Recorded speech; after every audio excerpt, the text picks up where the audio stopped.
భారత రాజ్యాంగంలోని ఆర్టికల్ 163 రాష్ట్ర ప్రభుత్వంలో తమ విధులను అమలు చేయడంలో గవర్నర్కు సహాయం చేయడం మరియు సలహా ఇవ్వడం మంత్రిమండలికి సంబంధించిన ఫ్రేమ్వర్క్ ను వివరిస్తుంది. ఇక్కడ కీలక అంశాల వివరణ ఉంది. మంత్రి మండలి ఈ నిబంధన ముఖ్యమంత్రి నేతృత్వంలో మంత్రి మండలి ఉంటుందని నిర్ధారిస్తుంది.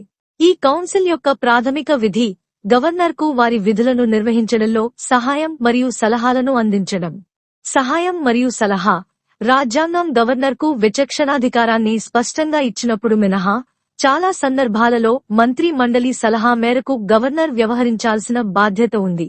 అంటే గవర్నర్ తమ అభీష్టానుసారం వ్యవహరించడానికి అనుమతించే నిర్దిష్ట నిబంధన ఉంటే తప్ప మంత్రి మండలి సలహాను అనుసరించాల్సి ఉంటుంది. గవర్నర్ యొక్క విచక్షణ అధికారాలు ఒక నిర్దిష్ట అంశం గవర్నర్ యొక్క విచక్షణ అధికారాల పరిధిలోకి వస్తుందా లేదా అనే విషయంలో ఏదైనా అనిశ్చితి ఉంటే తుది నిర్ణయం గవర్నర్దే. ఈ నిబంధన అటువంటి విషయాలలో గవర్నర్ నిర్ణయం ఖచ్చితమైనదని మరియు న్యాయస్థానంలో ప్రశ్నించబడదని నిర్ధారిస్తుంది. గవర్నర్ నిర్ణయం యొక్క అంతిమాంశం గవర్నర్ వారి విచక్షణపై ఆధారపడి నిర్ణయం తీసుకున్న తర్వాత ఆ నిర్ణయం సముచితమైనదిగా భావించబడిందా లేదా అనే దానితో సంబంధం లేకుండా ఆ నిర్ణయం యొక్క చెల్లుబాటును కోర్టులో సవాలు చేయలేమని ఈ నిబంధన పునరుద్ఘాటిస్తుంది. మంత్రుల సలహా గోప్యత గవర్నర్కు మంత్రులు ఇచ్చే సలహాపై ఎలాంటి విచారణను రాజ్యాంగం నిషేధించింది.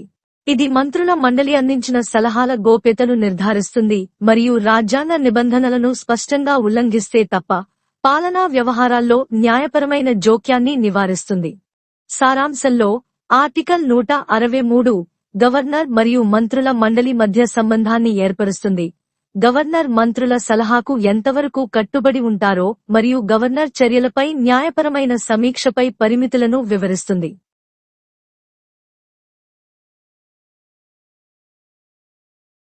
భారత సంవిధానము భాగము 6 రాజ్యములు అధ్యాయము 2 కార్యపాలక వర్గము మంత్రి పరిషత్తు ఆర్టికల్ 163 గవర్నరుకు సహాయపడుటకును సలహా నిచ్చుటకును మంత్రి పరిషత్తు 1 ఈ సంవిధానము ద్వారా గాని దాని క్రిందగాని గవర్నరు తన కృత్యములను లేక వాటిలో వేటినైనను తన వివేచనానుసారము నిర్వహించవలనని అపేక్షింపబడియున్న కృత్యములు లేక వాటిలో ఏవేని తప్ప ఇతర కృత్యములను నిర్వహించుటలో ఆయనకు సహాయపడుటకును సలహా నిచ్చుటకును ముఖ్యమంత్రి ఆధిపత్యమున ఒక మంత్రి పరిషత్తు ఉండవలెను. 2 ఈ సంవిధానము ద్వారా గాని దాని క్రిందగాని ఏదేని విషయమున గవర్నరు తన వివేచనానుసారము వ్యవహరించుట అపేక్షితమా కాదా యను ప్రశ్న ఉత్పన్నమైనచో దానిపై ఆయన తన వివేచనానుసారము చేసిన నిర్ణయము అంతిమమైయుండును మరియు గవర్నరు తన వివేచనానుసారము వ్యవహరించియుండవలెననడి లేక వ్యవహరించి యుండకూడదనడి కారణమును బట్టి ఆయన చేసిన ఏ పని యొక్క మాన్యత ప్రష్టవ్యము ప్రశ్నగతం కారాదు. 3 గవర్నరుకు మంత్రులచే ఏదేని సలహా ఇయ్యబడినదా లేక అట్లైననో అది ఏది అను ప్రశ్న ఏ న్యాయస్థానమునందును పరిశీలించబడరాదు. The Constitution of India, Part 6, The States. Chapter 2. The Executive. Council of Ministers. Article 163. Council of Ministers to aid and advise Governor. 1.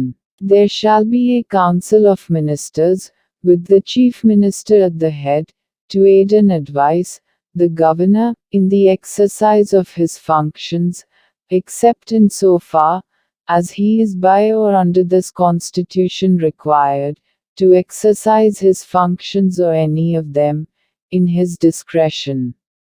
2. If any question arises, whether any matter is or is not a matter, as respects which the Governor is, by or under this Constitution required to act in his discretion, the decision of the Governor in his discretion shall be final. And the validity of anything done by the Governor shall not be called in question, on the ground that he ought or ought not to have acted in his discretion. 3. The question whether any, and if so what, advice was tendered by ministers to the Governor, shall not be inquired into in any court.